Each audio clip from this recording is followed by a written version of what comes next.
Hello everyone.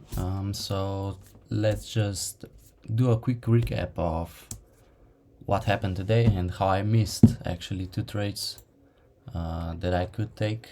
I missed the first one because I wasn't at my computer desk at the time, so I didn't really get to even see it happen. Um, and then I just missed one opportunity because I was waiting for a better opportunity, but it was still a really good setup. So let's go over it. So here we can see that I marked out previous week's buy side liquidity and sell side liquidity, and then I'm kind of looked at what the price did this week already. So we can go to the daily chart and take a look. So this was previous week's high, and so this was the candle that started off this week. So the Monday candle, we were kind of pushing off of this fair value gap. We were rejecting it, but then also we've built a lot of sell side liquidity. So I marked out the Monday sell side liquidity and how the Wednesday took out the yesterday's buy side liquidity. So right now we're creating a fair value gap on the daily chart, but this does not still give us enough confirmations enough confluences to determine market direction. So I jumped to the 4-hour time frame, and here we can now see that this is the weekly sell side, weekly buy side, and we're kind of nowhere near the buy side liquidity. So that means that we are retracing back since this huge push to the downside from Friday. So this is kind of a displacement to the downside, because we can see that we broke this low, also this low of this last push up here, and there's a big fair value gap that we are rejecting, and it is in the premium zone of this range, actually at the perfect 0.62 level. So after that I jumped into the 1 hour time frame, and we saw that we took this buy side liquidity at the fair value gap from the 4-hour chart. So that means that after seeing this, I could expect a shift to the downside, just like it's happening right now. And there was also, so this was the 15-minute sell side, and this one, what else have I marked out here? So I think these are the 1-hour fair value gaps. Yes, so this is an inversed one paired with a, so this one, no wait, this one, still on a 1-hour time frame. There's this bullish fair value gap that got respected, but after seeing this structure, and that's more visible on the 5 minutes, we can see that we respected it, then broke through this one, but we're kind of stopping. So we had a consolidation. This was, so yeah, this was the Asian session. Then London took out the buy side, and don't forget we are at the fair value gap from the 4-hour time frame, and this just makes sense to happen at this point in time and this level of the price. Then we took the price made the market structure shift to the downside, created a fair value gap up here. This is the order block, which is right at the 62 level again, so that makes like a very high probability trade. There's also lots of sell side liquidity and equal highs at the top, paired with a fair value gap right here. So this is like, if we put this in a context, in a story, I would expect this So let's go over here. Sorry. So what happened? So this is today, the Wednesday, just before the NY Open. We saw market structure shift with this big fair value gap that will act as a resistance, or if we run it through and take this buy side liquidity, we could expect it to go even higher. So wait, what just happened? Come on. Oh yeah, this was. So we tap into the fair value gap, tap into the order block, and we can see that the price starts to is being indecisive. Another push higher, but we saw a lot of pressure to the sell side. This next candle actually closed bearish, and the next one repriced, rebalanced, and then we had first bigger push to the downside. This only adds to the sell side liquidity. Equal highs. This was kind of scary to take, but we can see that this right here this week took out all of the liquidity on the buy side that it meant to. Then we had a push lower, and right here we could be quite certain that the draw of liquidity is actually lower, because there's just so much of it right here.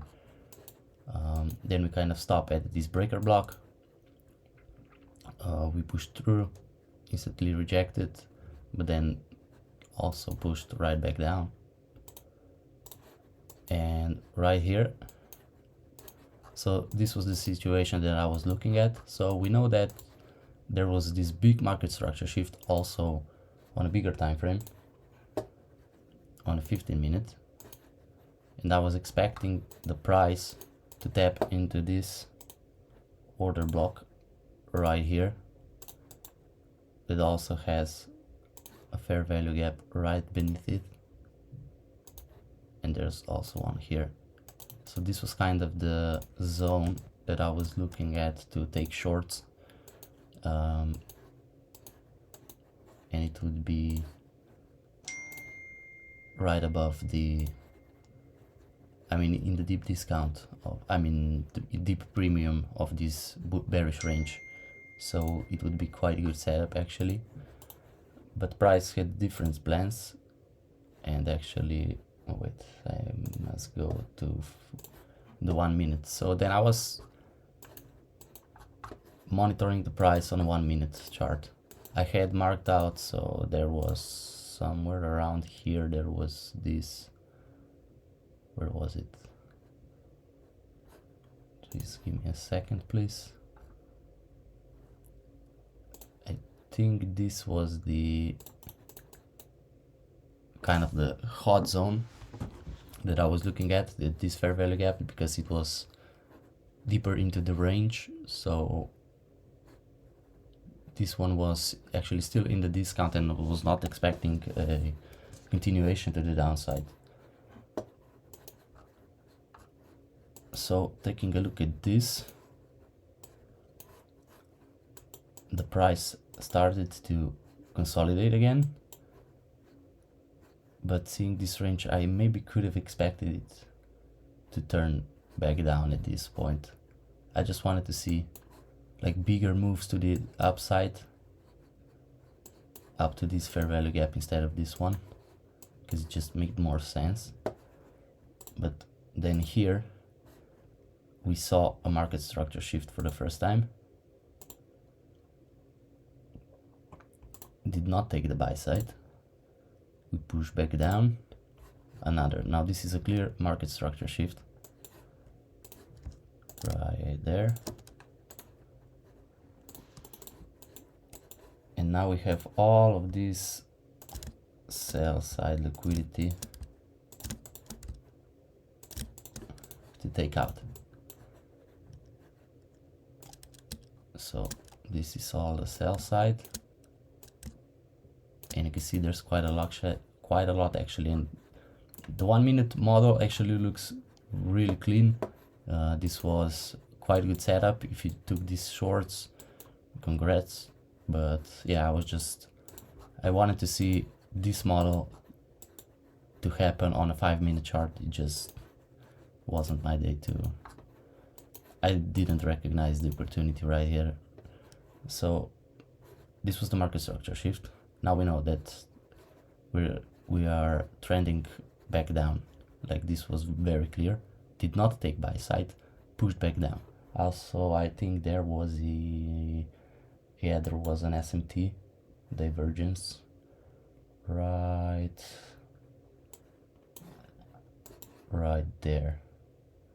Yeah, from this high to this high, because the US 500 did just the opposite. So this was, I forgot to monitor the US 500, but this was a very nice and clear S&T divergence, which does mean that we're probably going to take the sell side liquidity, since it's happened on the bullish side of the chart. So this right here is what I'm looking for, actually. A rejection and market structure shift at some kind of PD array. That just makes sense also on a higher time frame, but as I said, I think I was looking at this one or somewhere around in here, because it would have been a safer opportunity to take, but price had a plan to create this sell side model. I mean, this, yeah, it's a market maker sell model on a 1-minute time frame. So one candle forward. So yeah, this is a very clear displacement to the downside, and now we have a fair value gap right here. On a seconds time frame, we could possibly even see inversed fair value gap. There was also one, but there was one inversed on 1 minute. It was this small one, which also acts as a resistance. So now we have double resistance on the bullish side, so that that's why we can expect price to probably go down, go lower. So yeah, that would be the trade that I would take. This right here is not enough of a room for a stop loss, because I was about to set it right here if I would have, or above here. So let's choose this one. Why we all there's a what's this called? I think it's a volume imbalance, so that's why we can see that the bodies actually don't connect, and that means that the price could still rebalance up here before taking the sell side. So that's why we're gonna put it above here. This right here is a protected high. There was a divergence, and we don't intend to go higher after seeing the SMT and the market structure back down. That's why we don't have to put it up here, just above this one, to make sure that we don't get stopped out by rebalancing of this inefficiency. And so where do we target? Well, we know that the higher time frame is consistently now taking sell side liquidity, and not just like this, the consecutive lows, but also the previous lows in the uptrend. So we can be quite confident that the draw of liquidity is to the downside, and we can target all of this right there. And with this, you could get a almost 1-to-6 risk reward ratio trade. Now let's see what happens next. I think we just got tapped in. Yeah, we do. I don't know if you can see it.